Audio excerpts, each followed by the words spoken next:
জি আসসালামু আলাইকুম। সবাই কেমন আছেন? জি আলহামদুলিল্লাহ আমি অনেক বেশি ভালো আছি। তো আমার নাম হচ্ছে খাদিজা, আমার বাসা হচ্ছে কুমিল্লা। তো আমি পড়াশোনা করি এটা সেকেন্ড ইয়ারে। পড়াশোনার পাশাপাশি আমি আজ থেকে 4 মাস আগে এখানে কাজটা শুরু করছি। তো তখন হচ্ছে আমি একটা প্রোগ্রামে অ্যাটেন্ড করছিলাম, এমন একটা প্রোগ্রামে। তো ওইটা ছিল আমাদের সেলিব্রেশন প্রোগ্রাম। তো ওইখানে হচ্ছে আমি দেখছি যে মেয়েরা অনেক ভালো কিছু করতেছে। আমার কাজিন নেমের 4 অ্যাচিভারের সেলিব্রেশন ছিল। তো ওইটা করে হচ্ছে আমি পরের দিন জয়েনিং করছি। জয়েনিং করার পর আমি দেখতেছি ওইখানে হচ্ছে ওমরা ট্যুরের চলতেছে, ট্যুরটা চলতেছে। তখন তো সময় ছিল না, 1 মাস টাইম। তো আমি ওইটা তো ধরতে পারি নাই।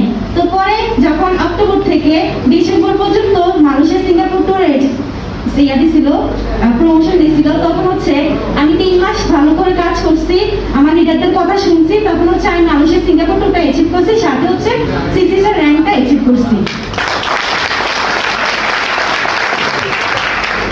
দেখেন আমি হচ্ছে আমার হচ্ছে রিওয়ার্ড ছাড়া, আমাদের তো ট্যুরে রিওয়ার্ড দেয়, রিওয়ার্ড ছাড়া হচ্ছে আমার এই মাসে ইনকাম আসছে 60,000 প্লাস। 3,000 কম। আমি কালকে চেক করছি, আসলে আমি এতটা বিষয়টা তো বুঝতাম না। আমার ম্যাম আমাকে কিছুদিন আগে বোঝাইছে, 5 স্টার হওয়ার পর 6 স্টার হওয়ার পর যখন আমার টিম হয়েছে তখন আমি বিষয়টা খুঁজছি। তো এখন হচ্ছে আমি চেক করে দেখছি যে আমার 3,000 কম মেবি 70,000 টাকার মতন ইনকামটা আসছে। তো দেখেন আমি হচ্ছে খুবই অল্প বয়সে, আমি 18 বছর আমার বয়স চলতেছে। তো এই বয়সে যে আমি এটা না ইনকাম করবো আমি কখনোই কিন্তু কল্পনা করি নাই। আমি আসছি কিন্তু 5, 10 এরকম ইনকাম হইলে আমার চলবে। কারণ আমার হচ্ছে যে টিউশনি করাবো বা হচ্ছে কোনো জব করবো এরকম আমার ধৈর্য নাই, বা হচ্ছে এরকম আমার যোগ্যতা অবস্থা আমার নাই। আমি মনে করতাম, আমি ভাবতাম যে আমার ফ্রিডম যেখানে হচ্ছে আমি আমার সব ড্রিমগুলো ফুলফিল করবো, ওইটা করে যাতে আমি একটা আমার স্বপ্নগুলো যেখানে পূরণ হবে ওইরকম একটা পেশাতে আমি যুক্ত হবো। তো দেখেন আমি হচ্ছে এরকম ইসি ট্রেনিং করছি, 3 দিনের একটা ট্রেনিং। ওইখানে মুনাসের ট্রেনিং করে কিন্তু আমার অনেক বেশি স্বপ্ন জাগছে। ওইখানে কিন্তু আমি কান্না করছিলাম, প্রতিটা চোখের পানি আমার কান্না ছিল না, প্রতিটা চোখের পানি ছিল আমার স্বপ্ন। তো ওই স্বপ্নগুলো হচ্ছে আমি ধাপে ধাপে ফুলফিল করবো। আর হচ্ছে আমি আমার ফ্যামিলির বড় মেয়ে, আমি আমার আম্মুকে সবসময় একটা কথা বলি যে তোমাদের এরকম কোনোদিন আসবে না যে তোমাদের একটা বড় ছেলে নাই, এরকম আফসোস যাতে তোমাদের কোনোদিন না করতে হয়। আমি ওইরকম অবস্থান আমি তৈরি করে দিয়ে যাবো।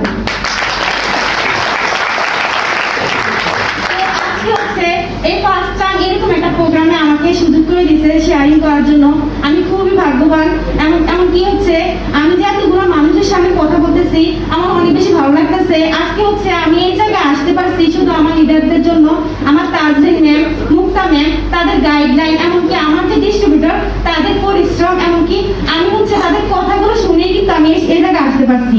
দেখেন আমাকে কিন্তু যখন আমি শুরু করছিলাম তখন আমাকে অনেকে অনেক কথা বলছে যে তুমি এটা পারবা না, এরকম বিজনেস তোমার দ্বারা না, এরকম অনেক কিছু বলছে। আমার সব বান্ধবী, সব বন্ধু বান্ধব সব আমাকে ছেড়ে দিছে। তো ওই জায়গা থেকে ওরা বলছে তুমি 1 টাকা ইনকাম করতে পারবা না বললো, কিন্তু আমি তো টিএমসি 1 টাকা ইনকাম করতে আসি নাই, আমি আসছি কি লাখ টাকা ইনকাম করতে।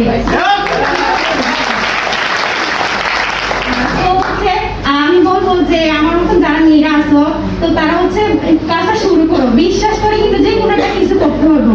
ছেলেদেরকেও বিশ্বাস করে কিন্তু বিদেশ যাইতে হবে, বিশ্বাস করে কিন্তু চাকরি করতে হবে, মেয়েদেরকেও কিন্তু বিশ্বাস করে কিছু না কিছু করতে হইব। কিন্তু আমি বিশ্বাস করি যে আমার হচ্ছে আমি মেয়ে মানুষ হয়েছি, আমার তো বিয়ে করতেই হইব, তাই না?